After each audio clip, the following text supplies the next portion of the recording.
This is Matthew Cratter from Bitcoin University. Today, Toxic Bitcoin Saturday is back, in which I highlight important news, comments, tweets that you may have missed. I answer some viewer questions and generally say things that increase my need for a personal bodyguard. I'm going to start with something that's not toxic at all. This is what I call the weirdest comment of the day, but also oddly touching, from Stuff Bud Does. I've been caring for an injured wood frog for the past 2 weeks, visiting him every day up by the vernal pool near my home. This explains why he was gone yesterday. Totally weird comment, but I think it's pretty funny.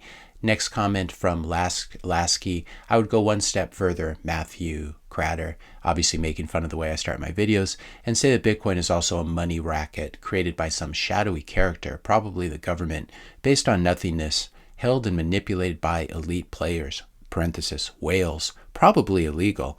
It's a big steamer. Best cut losses and get back into gold and silver, something based in reality. My response, shiny yellow rocks are perfect for people like you who are too lazy to do even an hour of research into how Bitcoin works. I thought it was funny too that he was using Elizabeth Warren's propaganda language of shadowy supercoders, saying that Bitcoin was created by some shadowy character. Meanwhile, if we look at shiny yellow rocks, we can see that gold has returned a compound average growth rate of just 5% over the past 14 years, while Bitcoin has done over 200%. This 5% clearly does not cover the true inflation rate either. So I'm not sure why anyone is recommending gold at this point. It looks like Bitcoin also completely trounced the S&P 500 as well. This is a follow-up on what's been happening with Ethereum. We have the chief legal officer at Coinbase saying, I know ETH is a commodity, you know ETH is a commodity, the CFTC knows that ETH is a commodity. My response was, I know that ETH had a large pre-mine, changed consensus mechanisms from proof of work to proof of stake, has a roadmap, and a small group of insiders who coordinate hard forks. You know it too, implying that ETH is obviously not a commodity. A commodity doesn't have this sort of direction. And now we see that it looks like ETH has once again shot itself in the foot with its latest hard fork. And there's probably no coin that does more hard forks than Ethereum does. Why is it able to do hard forks so easily and without all the controversy and contention that we see in Bitcoin? It's because Ethereum has this central group of developers and people who speak from the bully pulpit like Vitalik Buterin. That's how they're able to hard fork so frequently. But here's an article. Ethereum is no longer quote unquote ultrasound money after the Dencun upgrade. Ethereum may never be a deflationary currency again after its latest hard fork. The whole point of ultrasound money, though, is it's money that doesn't change. If you're going to do one hard fork after another to change the monetary policy, then you are in trouble and you don't have credible future monetary policies. So the whole point of calling it ultrasound money was a joke to begin with. As Checkmate points out here, usage of Ethereum is currently so low that their burn mechanism is not keeping up with the issuance of new coins to validators, which are the stakers. Warren Tagomi saying here that Ethereum's focus on token selling got in the way of building a working, efficient, trustless layer 2 like the Lightning Network. Grift and speculative pump and dumps made them popular in the short term, but it lacked the staying power necessary to persist and evolve for a decade. ETH is in a lot of trouble. It looks like the Consensus, which is one of the parent companies started by Joe Lubin, who's a co-founder of ETH, they received a Wells notice. They're about to be sued. Looks like the Ethereum Foundation is about to be sued as well. And now it looks like the SEC has a case against all those staking protocols where you get together with other people and pool your ETH, Lido pool, and Rocket pool. You use this to stake, and these basically look like bond pools because they earn a yield. So it looks like they are in trouble as well. And these are the two largest stakers in the Ethereum ecosystem, Lido and Rocket Pool. So lots of SEC lawsuits headed toward Ethereum. The market's paying attention. ETH is down against Bitcoin over 3% for the last week, down over 5% for the last month, down over 27% for the last year, and down over 36% against Bitcoin over the past 2 years, essentially since the fatal merge. If you're enjoying this video so far, I just ask you to help to support the channel. Hit the subscribe button. That really helps, and it does make a difference. Hit the like button, leave a comment, question, suggestion for a future video, and share this video with a friend or family member as well. It looks like ETH's problems have spilled out over into the larger VC venture capitalist ecosystem as well. This is a great post from Predator saying the Web Web3 VCs are miserable right now. Listen to what he has to say. Every VC I talk to is utterly miserable. It's definitely not like a rising tide lifts all boats cycle like the last one, at least yet. And so I think that has caused just a lot of angst amongst VCs. And it's also like it's Bitcoin and it's meme coins that have done really well, right? Maybe in Solana as well, but like those two things are not VC investments.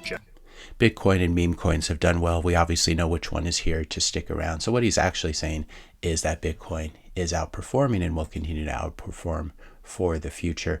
We had a post from the Bankless guys talking about how all the different groups that the SEC was going after, and I suggested to them that the SEC should also go after them for their Bankless DAO scam. That got me blocked, but I'll show you the token here. This is the Bankless DAO token that they released on all their poor followers. It's down almost 99% since it was released. Another very scammy thing from the Ethereum ecosystem. Speaking of scams, we have Bitcoin Magazine continuing to do their rare sats and their inscription scams. They put out a post on May 2nd breaking the first Satoshi of Bitcoin's second halving block was just found by a Binance user. A $10 transaction worth 33 Bitcoin jackpot. It's really a shame to see Bitcoin Magazine propagandizing like this. I love Parker Lewis's answer here. This is a lie. There is no first sat. There's no ordering of sats in Bitcoin. Nothing native to Bitcoin orders sats or Satoshis. There's 100 million Satoshis in a Bitcoin. No concept exists in Bitcoin. Ordinals is not a theory describing how Bitcoin works. It's an entirely exogenous, disconnected affinity scam. I really like that. Exogenous, entirely exogenous, disconnected affinity scam. That's what it is. But this is the time we're living in when you can't even trust Bitcoin Magazine anymore. Next, a comment from Kraken88 in response to my idea that Bitcoin is the only thing that matters. It's not blockchain, but it's rather Bitcoin. And Kraken says, I'm a huge Bitcoin maxi, but there are real world applications where blockchain technology will be a game changer. Everything from medicine, logistics, supply chain, etc. I'm just saying there are many legitimate uses where Bitcoin is not the blockchain to use for it.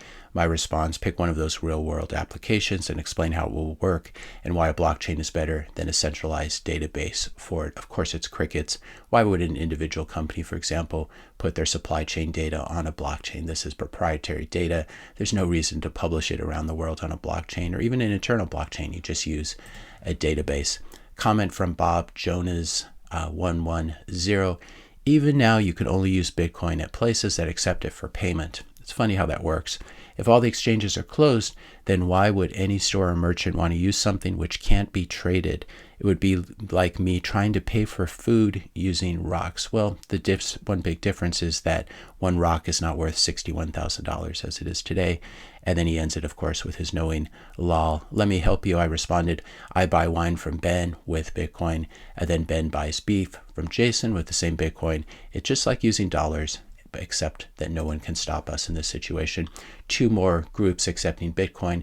This is probably only something you want if you have Bitcoin coming out of your ears, but Candy Jets, private jet travel now accepting Bitcoin for payment. And here is someone in the comments section, Adrian Lopez 3373, saying that his surgeon is now accepting Bitcoin. I said very smart surgeons. He's going to be even richer than most surgeons are. And then we have AI generated Bitcoin approved. Not really sure if this is a parody, but Bitcoin has done nothing but tumble and fall since the halving. I bought and invested in Bitcoin just a day or so before the halving, based on all the blah, blah, blah, blah, blah about Bitcoin is going to skyrocket after the halving, blah, blah. I put several thousands of dollars in Bitcoin, which is a lot of money for me. I'm really pissed at my position in Bitcoin and not sure how to fix it. Not sure if I should take a lose and sell or just hold for the time being. I wish I could get a better position, ? Hopefully this is not a real person, but is confused AI. My response was, you should do research and make your own decisions when investing your own money. You got into Bitcoin because of having hype from someone else.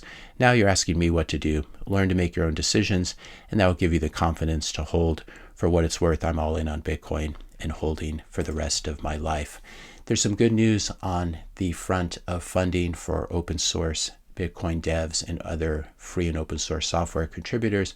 OpenSats is a great charitable group. They're a 501c3, and you can donate fiat or you can donate Bitcoin. You can donate to the general fund, or you can donate to their operations budget. If you donate to the general fund, 100% of your money goes to support open source contributors.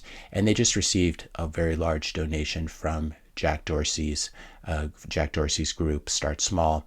OpenSats has received an additional donation of 21 million. So 15 million going to that general fund, 5 million going to their Nostra fund, and $1 million to their operations budget. It's still important that all of us contribute as well, because these 501c3s need to show that they're not just being supported by a single billionaire like Jack Dorsey, for example.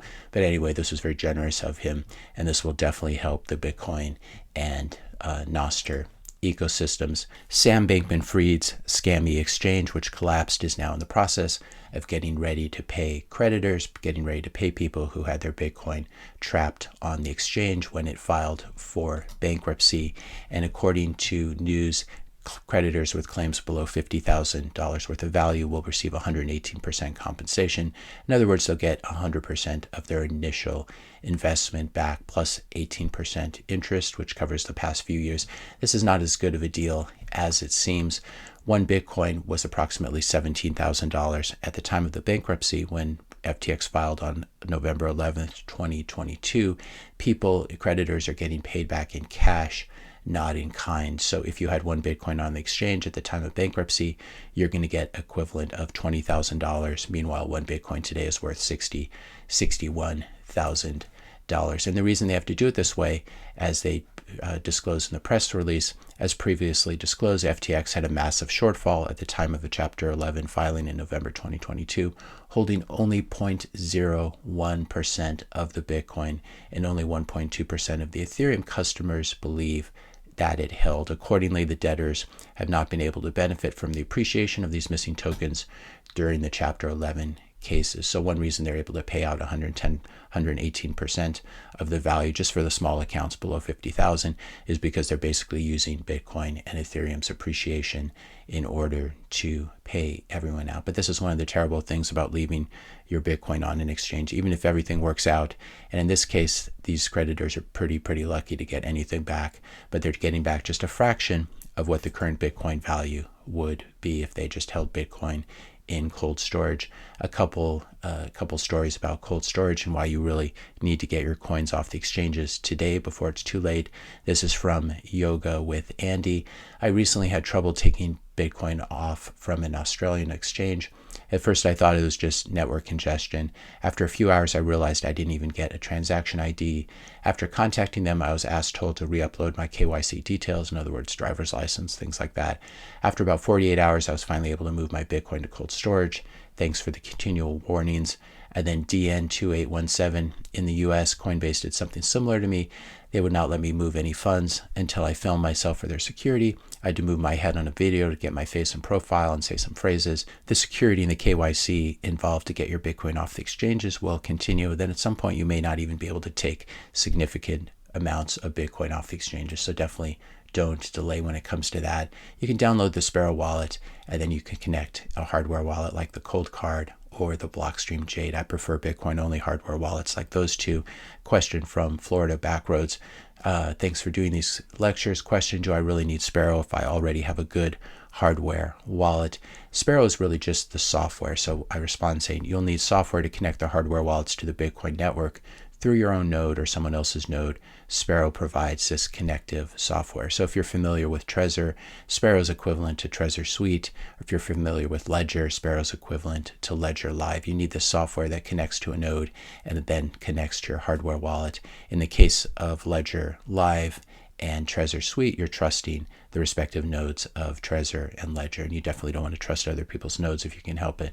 So Sparrow is the software that you want to use, and I'll link to this video in the description notes below that talks about downloading it and how to set it up. I love this post from Tor McNoodle. The NSA created SHA-256, which is a hashing algorithm that Bitcoin miners use.